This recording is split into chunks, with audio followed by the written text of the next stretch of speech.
So I got my start as a freelance writer because I was working in Hollywood in different TV writers' rooms, and I'd gone to school to be a screenwriter, and I realized that I hated Hollywood and I hated how toxic it was. I hated the culture and the environment and the way that people were acting and the abuse that people were putting up with.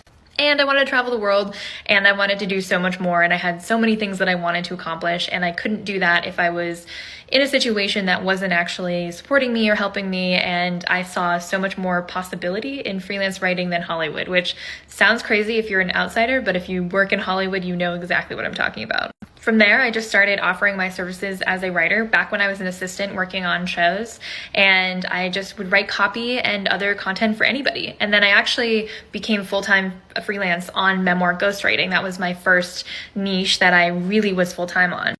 And so I went from making approximately $4,000 a month, a little bit more, when I went full time the summer of 2020. And, you know, it kind of depends on what month it was, to now I'm making $32,000 per month pretty regularly. And it took me about 2 years.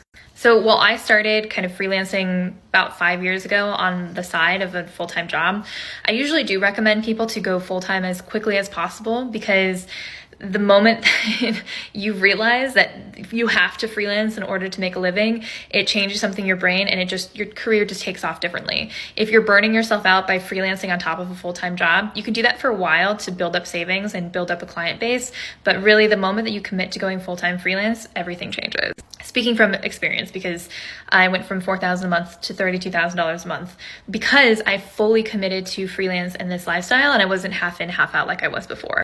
But yeah, if you're just getting started, I have a freelancing 101 guide in my bio, and I also have a ton of videos here on TikTok, and I'm here to answer any questions you have.